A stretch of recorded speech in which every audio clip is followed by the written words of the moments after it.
دوستانو مونږ د دانشمند په کلي کې یعنې هغه کوم ځای کې چې ولاړ چې د دانشمند کلي ته مو ښکته کېږو.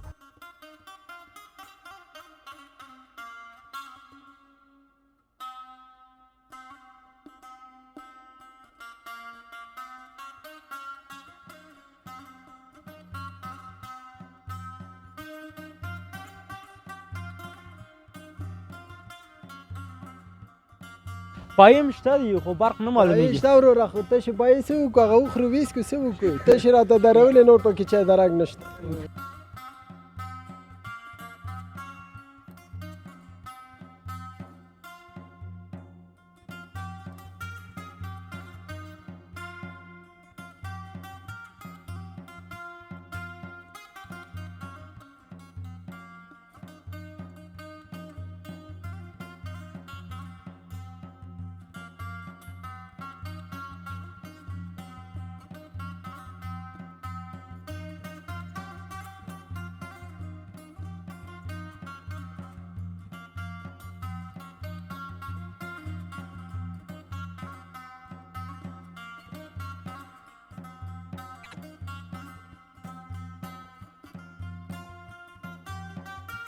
موټر جوړوو 6,000 15,000 پې لګوو یو میاشت کار نه کوي. دا سړک د قلمرو بیګ څو وارې ویلې چې دا جوړېږي وغه کېږي موږ دې ته منتظر یو ډېر مشکلات یې کوو.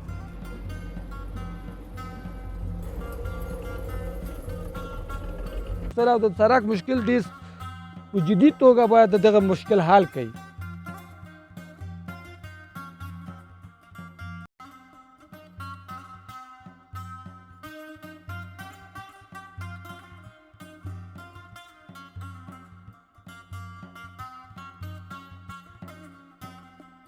جاش ته دا ولارې باندې د سګورینه دا وګوره چې ټول واسه د مرته واچول او دغه مال د نو ګورې د البته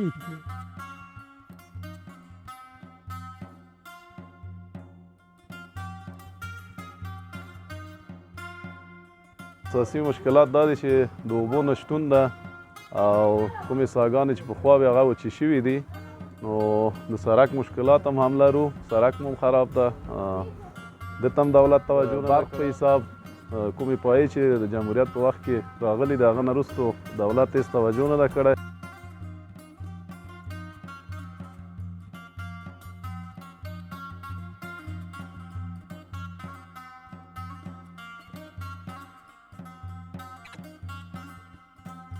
نه د عمل نه د سار نه نو او دغه د میزانه پورې دغه مصرفونه دي میزانه پورې کوو وخت د حاصل شي یا په 10 روپۍ دي یا په 15 دي یا په 40 هغه هم سره اخلي خشته مونږ ته یې ساتي او خشته خو مونږ مغلوطه موضوع در نه لګي.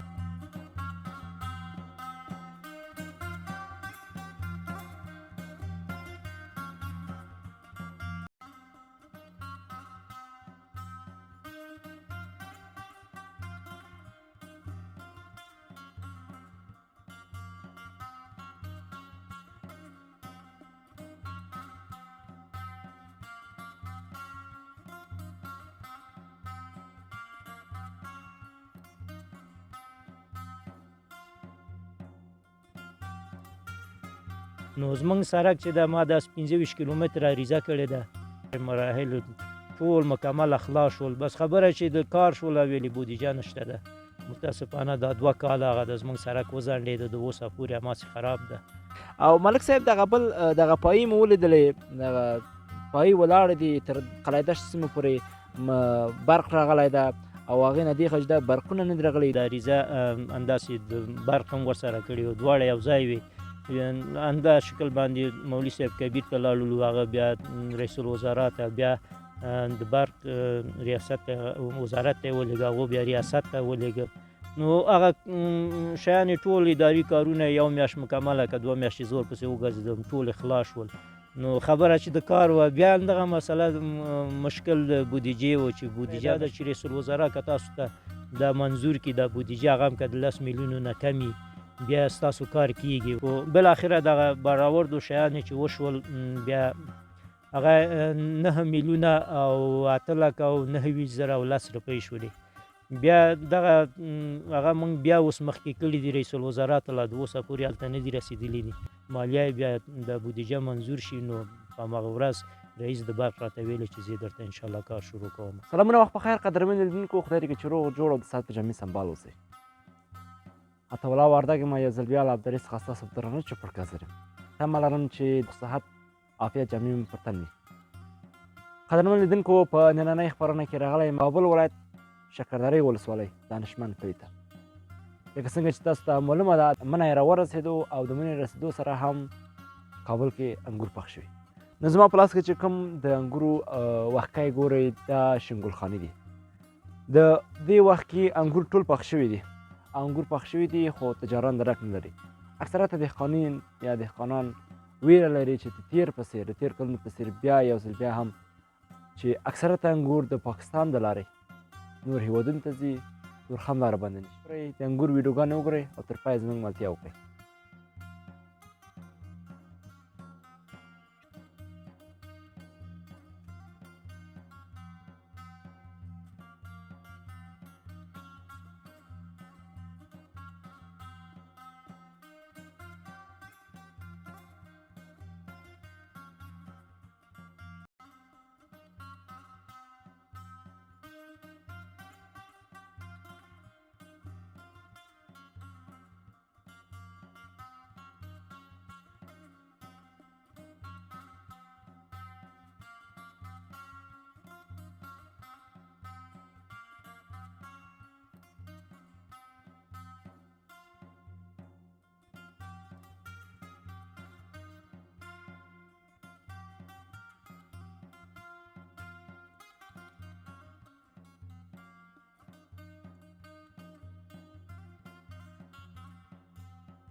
موږ د دانشمند کلي کې یاستو او څنګه چې تاسو انځور نه وکتل د بشکې ګوریا اوبو د ستونزې سره مخامخ دلته ورور ته داسې غږیږو. السلام علیکم وروره. وعلیکم سلام. کابل کې د لیدونکو ته ځان معرفي کړئ. یو ناصر یم د دانشمند کلي. ښه کومې ستونزې د اساسي ستونزې د دانشمند کلي دي؟ اساسي ستونزې دغه دي وروره اوبه نه لرو. دا مشکلات خپله په سترګو ګوري.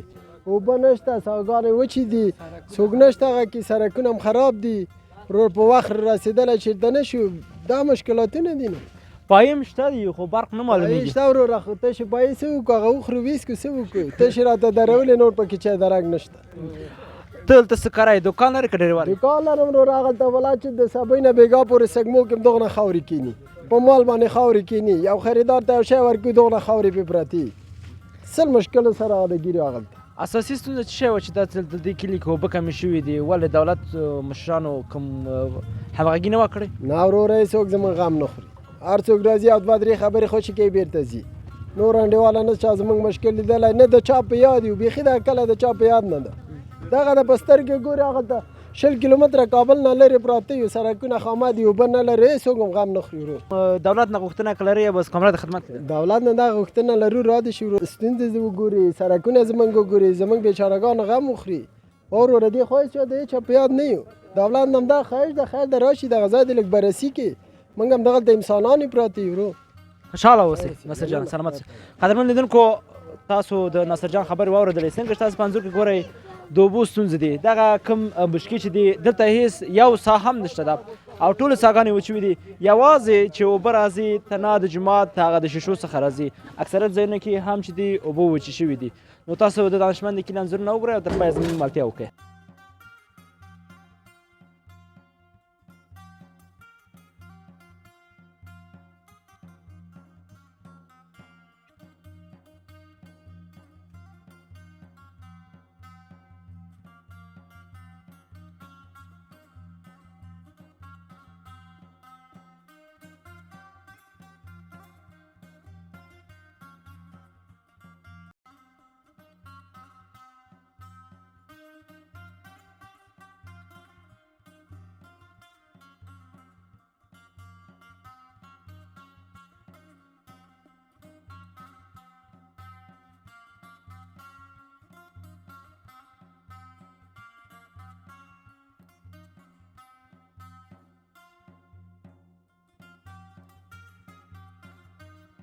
مونږ د دانشمند په کلي کې یعنې هغه کوم ځای کې چې ولاړ چې دانشمند کلي ته مو کښته کېږو نو څنګه زما شاته تاسو ګورئ دغه پایې تقریبا د مشرانو په خبره جمهوریت کې دا پایې لګول شوي دي او تقریبا نن څخه تقریبا 15 کاله 6 کاله مخکې دغه پایې لګول شوي دي خو تر اوسه پورې د برقو د نور لوازمو هېڅ داسې پروګرام ورته نه ده جوړ شوی.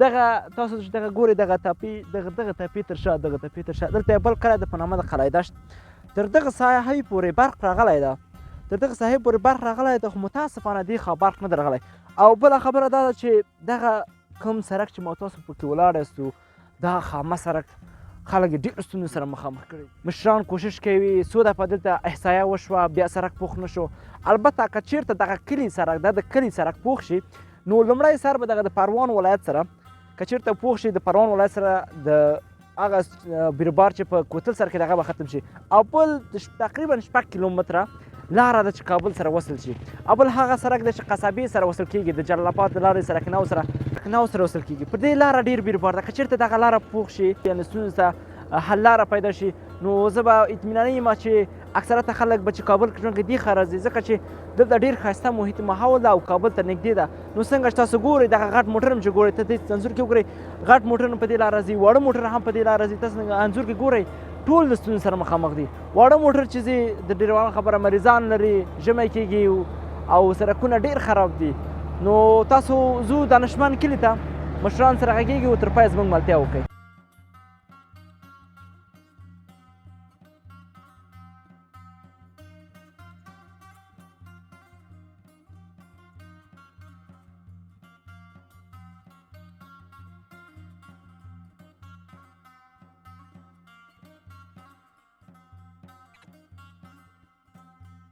مونږ راغلو دانشمند کلي ته داخله شو نو دلته زموږ سره د دانشمند کلي یو مخور مشر ولاړ دی سره غږېږي. سلام علیکم. وعلیکم السلام. ښه وروره جوړې په خیر سال لري کول کې د لیدونکو د ځان معرفي کړي. اول خو به زه ځان معرفي کوم چې محمد شفیع دانشمندي د دې دانشمند د کلي او دا زموږ د ډېر وخت همدغه وطن ده او همدغه کلی ده او تخلص مې دانشمندي ده.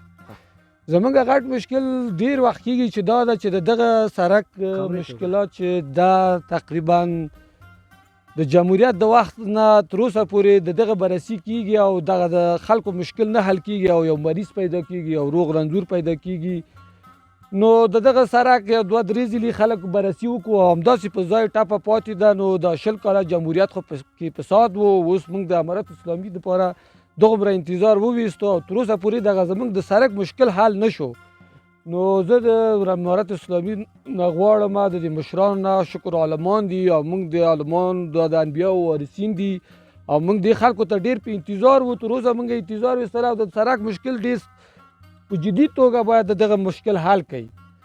بل دا ده چې دغلته دغه شاته ګورې دغه پایې ولاړې د برق دا د څه وخت نه ولاړې دي؟ دا دغه تقریبا 6 کاله یا 15 کاله شو او دغه څو ځلې د دې بیا هم بررسي وشوه چې راځي دغه پایې جوړېږي او د دې لاین تېرېږي او نه موږ کوم واسطه لرو په هغه کې زموږ واسطه د خدای اوسي نو د دغه مشکل دا موږ د دغه انبیاو د وارثینو نه دا غواړو چې زموږ د دغه سړک مشکل حل کړي په جدي توګه غواړو او که یو مریض پیدا شي او هغه پاتې شي په ډېر په جامپو او په تکلیفو موږ هغه ځای پورې رسیږو ډېر په مشکل رسیږو یو ځلې زموږ خپله دوه ځینې مریضان به ولیو د هغه ځای پورې نو یو ځلې یو خو زموږ پلار و چې وفات شو او بل موږ یو مریض بوتو چې ډېر په مشکلاتو سره مو هغه ځای پورې ورسو باید زه د امارت اسلامي نه دا غواړم چې دغه زموږ د اصلا حوالیات زموږ د دغه سړک مشکل ډېر زیات ده باید دا حل شي. دانشمندي صاحب خوشحاله اوسئ. دوستانو تاسو دانشمندي صاحب خبرې واورېدلې. اساسي ستونزه چې ده په دې کلي کې د سړک ده او څنګه چې تاسو ګورئ تر زما تر شا هغه پایې چې ولاړې دي د برق ده نو دغه ستونزې دي چې دي خلک ورسره لاس او ګریوان دي. نو زو دانشمند کلي ته او د نور مشران سره هم غږېږو تر پایه پورې زموږ د خپرونې څخه خوند واخلئ.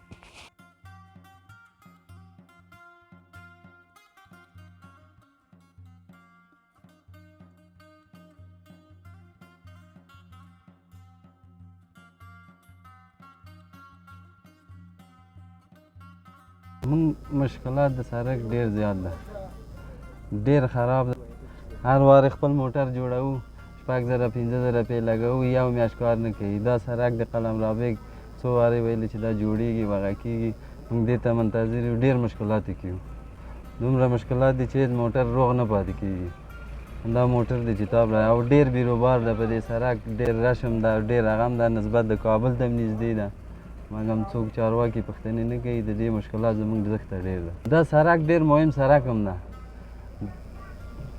دا که جوړ شي دې سره بیرته جلال آباد ته څوک ځي داسې لنډ وځي سړک نو سره وصل کېږي پلچرخي ته وصل کېږي دې خوا ارزان قیمت ته وصل کېږي کابل نه ټول کوتل راباندې داسې راشي په لنډه څپو کې اوړي او مشکلات ډېر دي زموږ.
اساسي ستونزې د دانشمند د کلي د شکردرې ولسوالۍ د کابل ولایت مربوط کلي کې یو اساسي مشکلات دا دي چې د اوبو نشتون ده او کومې څاګانې چې پخوا وې هغه وچې شوي دي نو د سړک مشکلات هم لرو سړک هم خراب ده دته هم دولت توجه نه ده کړی او د سړک ترڅنګ نور مشکلات هم لرو د کلینیک او د برق په حساب کومې پایې چې د جمهوریت په وخت کې راغلي د هغه نه وروستو دولت هېڅ توجه نه ده کړی نو د امارات چارواکو نه غوښتنه کوو چې زموږ د برق مشکل هم حل کړي لاینونه نشته او کومې څاګانې چې وي هغه وچې شوي دا اوس هم چې کوم ساعت تاسو ګورئ دا موقتي ډول جومات نه یو پایپ مو تېر کړی خلکو ته همدغسې د نورو شاوخوا قلاګانو کې هم چې دي همدغه مشکلات دي پایپونه هم د جوماتو نه تېر کړي خلکو ته امید لرو چې دا مشکلات زمونږ حل کړي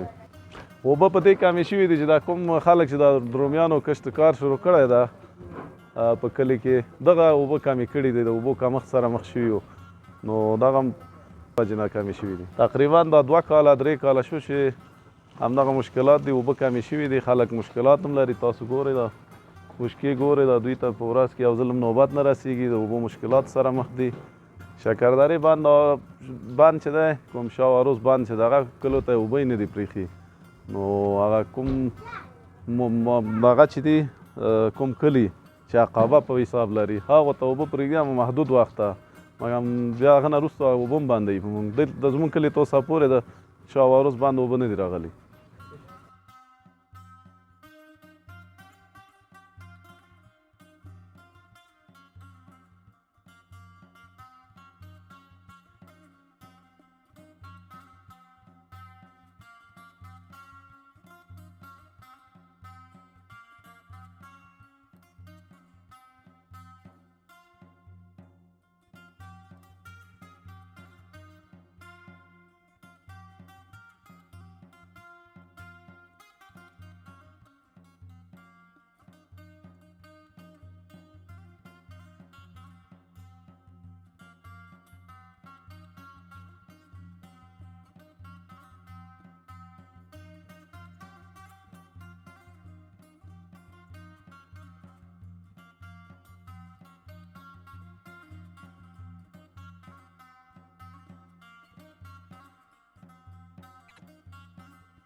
سلامونه دوستانو، شیرجان ماما سره ولاړ یاستو. نو ښه ښایسته انګور دي، دا د جنت میوه ده.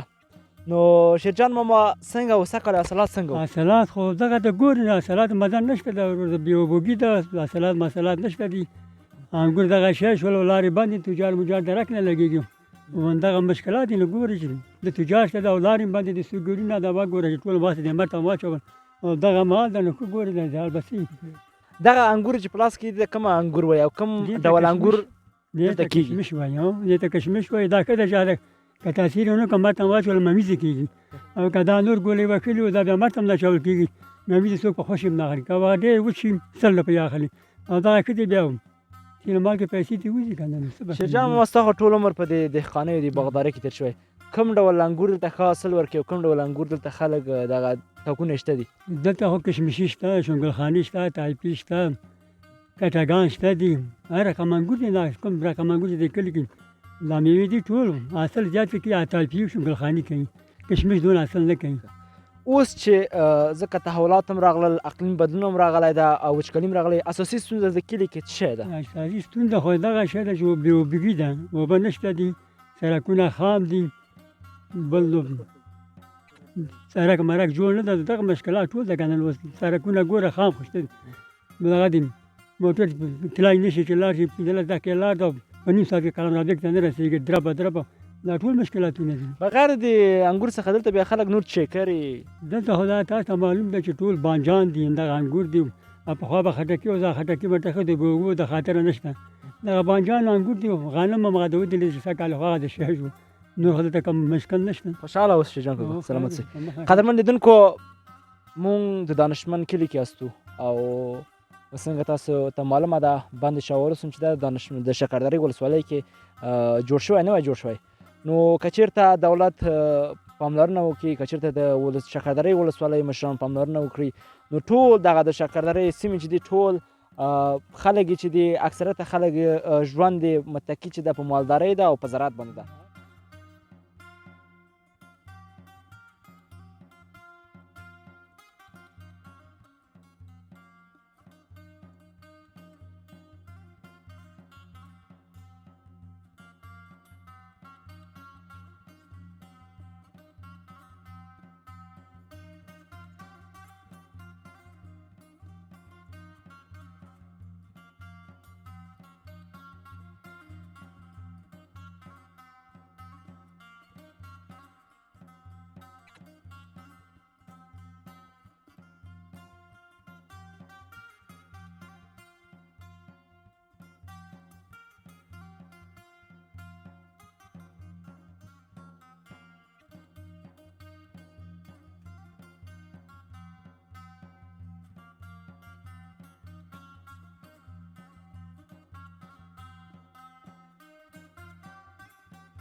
د اخر د ود نه د عمل نه د سار نه نو او دغه د مینځانه پورې دغه مصرفونه دي میدانه پورې کوو چې وخت د حاصل شي یا په 10 روپۍ دي یا په 15 دي یا په 40 هغه هم سره اخلي خشره موږ ته ایسته شي او خشره خو موږ مغلوط او موچو په درد نه لګي او موږ د دولت نه خواهش کوو چې موږ ته یو کار و بار د غریبانو ته هم جوړ کړي او د خپل د حاصلاتو هم یو لاره جوړه کړي. دا زموږ اوبه خو هغه د واله وچه شوه، دوه ولې هم درلودلې ولسکر موږ ورته وایو هغه ځای پورې اوبه رسېدلې 20 خرواره 25 خرواره کښ کېده، اوس 2 خرواره 1.5 خرواره هم کښ نه کېږي، ولې وچې شوې، چاګانې وچې شوې او موږ هغه تمه لرو چې د بند شاوروس دغه اوبه دغه کلي ته یې راولي چې دغه کلی ورباندې آباد شي، دا خلک ورباندې آباد شي، دولت ورباندې آباد شي. داسې خو نه ده چې زه غریب شولم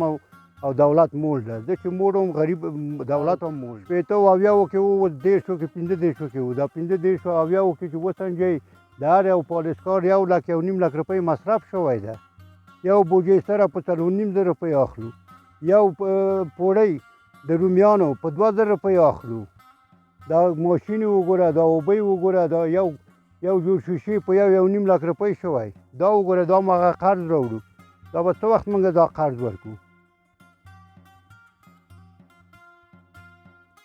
قدرمن لیدونکو، د دانشمند د کلي هغه ستونزې چې تاسو واورېدلې، موږ راغلی یاستو د ملک صاحب کور ته. ملک صاحب داد محمد منصوري د دانشمند د کلي ملک ده، چې غواړو د هغه کلي خلکو چې کوم ستونزې وې، سړک و او سره برق و، اوبه وې، همداسې د کلینیک ستونزې وې، او د شبکو په دې وروستۍ کې د شبکو کار نه کوو، دا ستونزې وې. نو دا به ټول د ملک صاحب سره شریک وو، د نه به پوښتنې کوو چې تر کوم حده پورې د خلکو ستونزو ته رسیدګي کړئ. سلامونه ملک صاحب. وعلیکم السلام. په خیر راغلی، ښه راغلی، ستړی مه شئ. خوشحاله اوسئ. ملک صاحب، کابل کې دغه د دانشمند کلي اول جدي ستونزه چې ده، او موږ خپله هم ولیده، دغه د سړک ستونزه وه. نو سړک چې موږ ولیده، واقعا سړک بیخي وضعیت خراب و. نو دغه په اړه که راته ووایې کورونه تر کوم ځای پورې رسېدلي دي او کوم ځای کې کورونه یې پاتې دي؟ بسم الله الرحمن الرحیم. سړک خو یقینا ډېر غټ مشکل ده. نو ټول ولس کلیوال زه خبرېږم هر وخت کې، خپل هم تللي مریضان هم به ولیدي، په لار کې ډېر په عذابېږي. نو حتی مریضان په لار کې مړه شوي هم دي، لاره دونه خرابه ده ډاکټره پورې نه رسېږي. نو په همدې اساس باندې بیا موږ عریضه وکړله لاړلو مولوي صاحب کبیر ته، الله پاک دې هغه ته خیر ورکړي. نو هغه بیا دا زموږ عریضه او دا شیان واخیستل، رئیس الوزرا ته راجع کړ. رئیس الوزرا چې و هغه په اعدامې ته مکتوب کړی و. بیا په اعدامې وزارت ته چې زه لاړم، هغو سره مې چې خبره وکړله، اموینو دې خلکو یې راته وویلې چې دا انکشاف دهات مربوط کېږي، ستاسو سړک چې ده دا د کلو ده. نو زموږ سړک چې ده، ما دا 25 کیلومتره عریضه کړې ده. په دغه 25 کیلومترو کې دا سړک چې ده لکه د قلم رابیک نه دیسو سره نښلوي، حتی د ښاره پورې. نو که دا یو خبره درته وکړم، نو دروغجن پکې نه یم، ځکه چې دا د شمال د لارې که داسې دا سړک جوړ شي، نو راشي داسې بلند پولي چرخي ته وځي. نو حتی جلابات او لغمان او کونړ او ختیځ سره وصلېږي، او ختیځ سره وصلېږي، شمال او ختیځ به سره وصل شي که دا سړک جوړ شه د خیره سره. په همدې اساس بیا ما 25 کیلومتره عریضه کړې وه. دغه عریضه بیا په اعدامې ویلې چې نه، دا غټ سړکونه زموږ چې کوم ولایتونه نښلوي. نو ما بیا همدا خبره ورته وکړم، دا ولایتونه نښلوي، خو هغه ونه منله، ویلې نه، دا د انکشاف دهات مربوط ده، شورای وزیرانو داسې فیصله کړې ده چې د کلو سړکونه به هغوی جوړوي. دا که سړک دا نو ستاسو کلو کې راغلی، د کلو سړک د عریضه هم همداسې ده. بیا په همدې اساس انکشاف دهات ته لاړ. انکشاف دهات کې هغه تغیر مراحل ټول مکمل خلاص شول. بس خبره چې د کار شوله، ویلې بودیجه نشته ده. متاسفانه دا 2 کاله هغه د زموږ سړک وځنډېده، د اوسه پورې هماسې خراب ده د بودیجې د وجې. بیا ما ورته ویلې لارې څه شی ده؟ نو بیا هغو ویلې چې که کله دا بانک جهاني دا پیسې د افغانستان قید کړي، که دا خلاصې شي، ستاسو سړکونه به جوړ شي، یا کومه موسسه راشي هغه به یې وکړي، کنې غیر دغه نه. ویلې دا مشکلات د بودیجې ده. نو په همدې اساس باندې اوسه پورې پاتې ده. ملک صاحب څومره ښه خبرو ته اشاره وکړله. نو څنګه چې د ملک صاحب په لاس کې تاسو اسنادونه ګورئ، واقعا اسنادونه ارزښت ډېر دي، ډېر ورق هم دي. نو چې حتی شنې او 2-3 رقم ټاپې هم پکې شته دي، امضاګانې هم پکې شته دي. څنګه تاسو ګورئ دوستانو، دغه ټاپې تاسو ټولې ګورئ او خطونه پکې ګورئ، د مشرانو لخوا ټول کار خلاص شوی. نو خدای دې خیر پکې. او بله خبره ملک صاحب ډېر ښه اشاره وکړه چې که چېرته دا سړک جوړ شي، نو موږ به د دانشمند کلی چې د یو خط مرزي ده ترمنځ د شمال ولایتونو ترمنځ او د ختیځ ولایتونو ترمنځ، یعنی په اروان به موږ کابل چې کوم شمال ولایتونه دي هغه به د ختیځ زون سره وصل شي. نو انشاءالله که چېرته جوړ شي، کابل کې به هم دغه رابندي به هم کمه شي او خلکو ته به اسودګي هم برابر شي.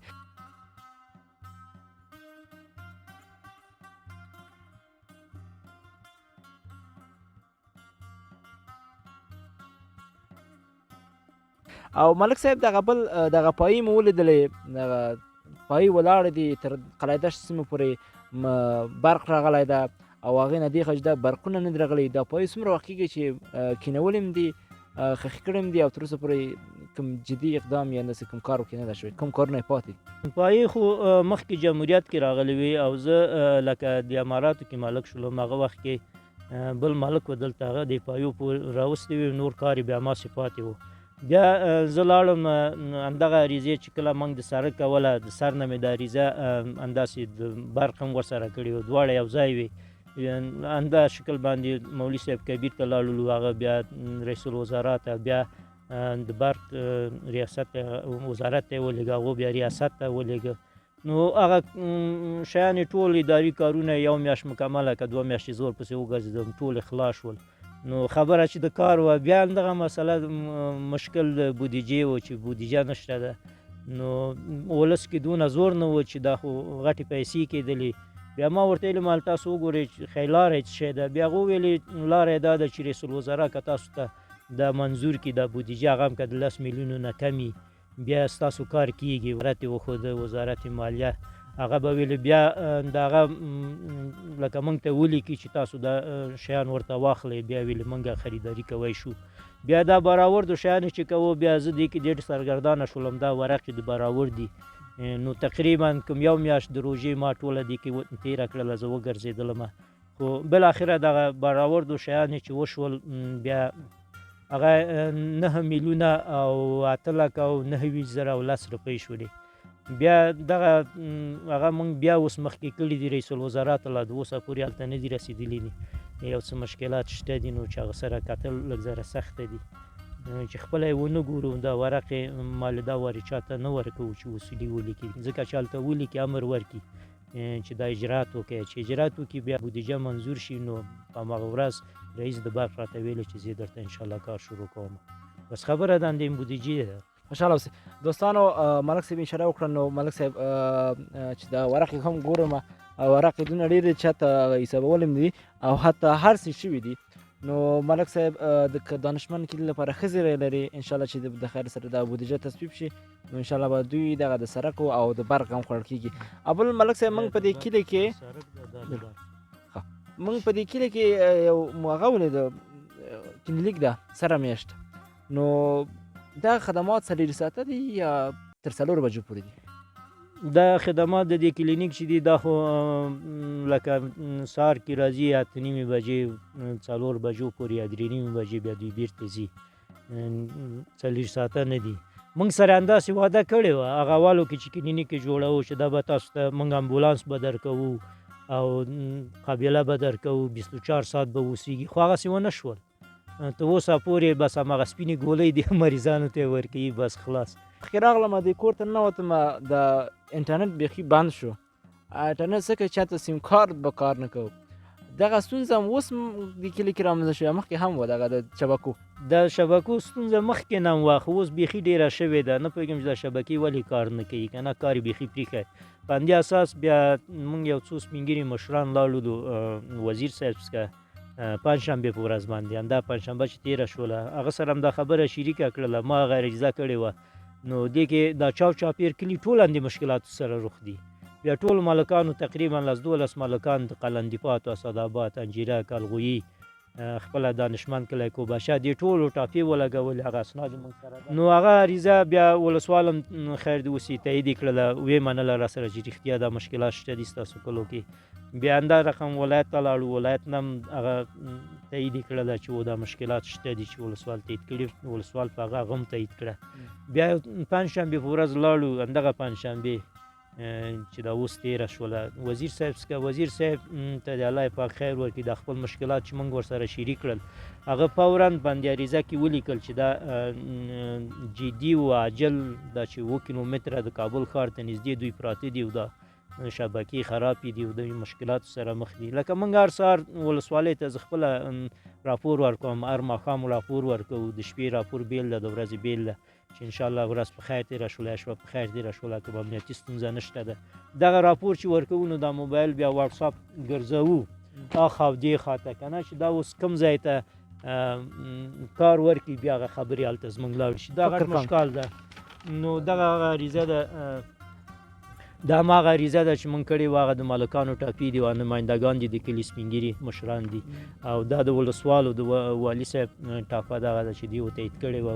وزیر صاحب څخه لاړو، بیا وزیر صاحب څخه چې لاړو، دا 2 عریضې وې. ما یو د سلام کړې وه چې مال هغه هم دلته کار وکړي، یو د هغه افغان بیسیم بیا هغه افغان بیسیم یې واخیستله دا د سلام چې وه دا یې بېرته راکړه ویلې همدا یوه دانه صحیح ده موږ ویلې دا بیا لکه ویلې شنبې په ورځ ایتان درلېږم بیا شنبې په ورځ یې رښتیا یقینا هغه ایتان راولېږل دلته راغلل هغه موبایلونه یې ټول په موټر کې سیسټم برابر کړ کمپیوټر ما ورته ویل که خلکو نه پوښتنه کوي وایي نه دا د راپور خپله ټولوي بیا 3 وارې د همدې ځای نه لاړه د دشتې پورې چې هغه انتن یې چک کړ انټرنیټ یې چک کړ یو بل شی میمو یې ورته ویلې چې هغه یې چک کړه نو بیا هغوی قانع شول ویلې د آیاتانو چې رښتیا هم دلته خو دا 3-4 شبکې خو بیخي کار نه کوي لکه افغان بیسیم سلام او دا روشن دا شاید صرف 2 پایې چې دلته شته دي چې هغه د ریباد او د اتصالات ده هغه هم کار یې ضعیفه ده کله انتن ورکي کله انټرنیټ خو د دې هم بیخي ضعیفه ده هغه باندې دوی هم قانع شول خدمات دلته بیخي کم ول دوستانو تاسو څنګه ګورئ د شاته تقریبا لاس